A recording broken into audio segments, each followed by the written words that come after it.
I talked to Frans de Waal 2 weeks ago. He's the world's greatest living primatologist, perhaps. De Waal's work is unbelievably important. It's unbelievably important because he's concentrated on the idea of the alpha male. And you know, we have in popular parlance, we have an idea of the alpha chimp, right? Or the alpha male for that matter. And it's pretty much a postmodern neo-Marxist view of primate sociology. And that is that the biggest, ugliest, meanest male dominates by brute force. And so now he's at the top of the pyramid. And so the implicit claim there from the biologists is that power, those who express power most effectively, power being the ability to compel, those who express power most effectively will dominate the pyramid of dominance, of social hierarchy, and they'll prevail reproductively. Well, that's pretty gloomy, that idea, you know, but people think, well, that's how you look at the world if you're sensible. It's like, well, Frans de Waal's been studying chimps for 30 years, and that's not true. That is not what happens. He told me flat out that frequently small male can become alpha, especially if he has the support of an influential female.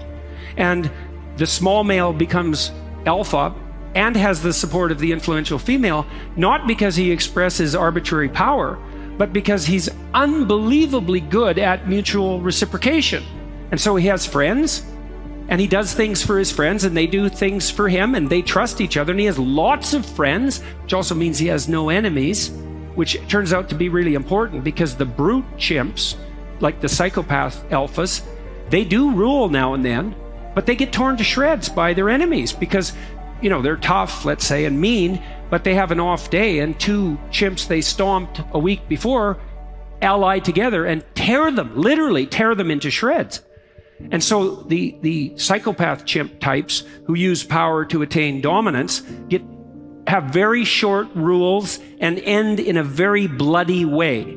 And so de Waal has pointed out, like Piaget did among children, that power is an unstable ethic upon which to base a social hierarchy, even for chimps. And chimps are male-dominated, they have a patriarchal society, and they're relatively brutal. And it doesn't even work for them. It certainly doesn't work for human beings. So whatever's at the apex of the pyramid, it's not, as the bloody Marxists insist, you know, the raw expression of power and exploitation. Wrong. Wrong. Not the case. Doesn't even work in nature. Doesn't work for rats. Doesn't work for chimpanzees. Certainly doesn't work for people. And then there is a kind of natural ethic that emerges out of that, right? Because with rats and with chimps and other social animals, it varies to some degree from species to species, there's the necessity for something like mutual reciprocity as the basis for successful social organization. And that's something like treat your neighbor like you would want to be treated. So why work 80 hours a week? Well, men will do it, some men, very few. A handful of hyper-competitive men who are obsessed with hitting the pinnacle of the given dominance hierarchy they're in will happily work 80 hours a week, and they'll forego everything else. Relationships, family, children, way in the second category. And so those men are often very difficult to live with too, because they're so obsessed with their career. It's hard to have a relationship with them. And maybe they don't have much of a relationship with their kids, but they're damn good at what they do. And part of that is they're smart and disciplined, and they'll work non-stop all the time. It's like an obsession, and that's the sort of people who run things. Those are the people who run things. Well, they're often also disagreeable too, because you want to manage people? Really? They're not going to like you.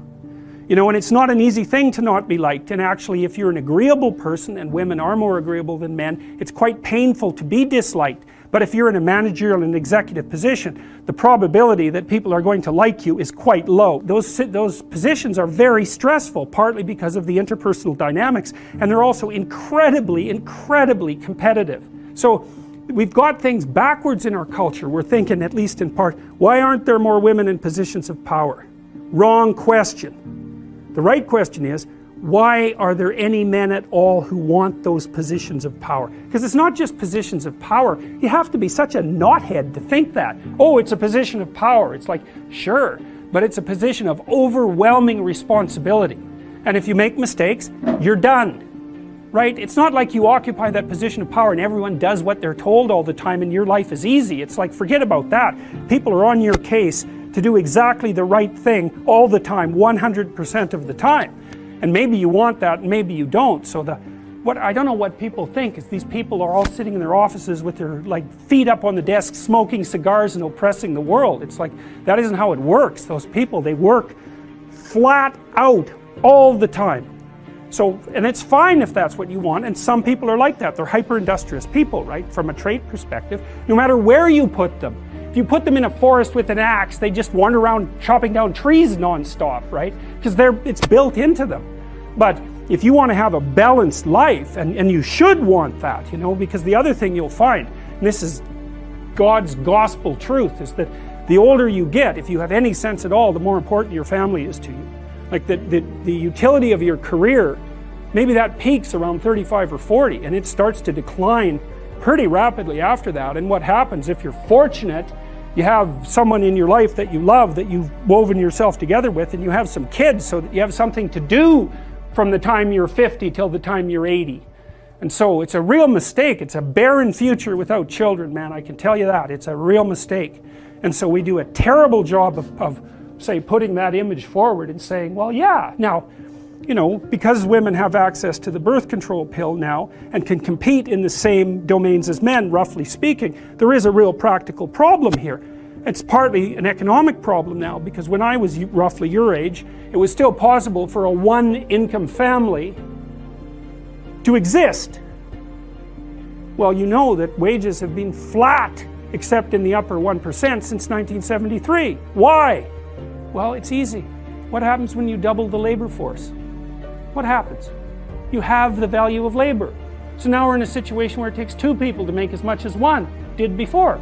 So we went from a situation where women's career opportunities were relatively limited to where they were relatively unlimited and there were two incomes, to where, and so women could work, to a situation where women have to work and they only make half as much as they would have otherwise. And now we're going to go into a situation, this is the next step, whereas women will work because men won't.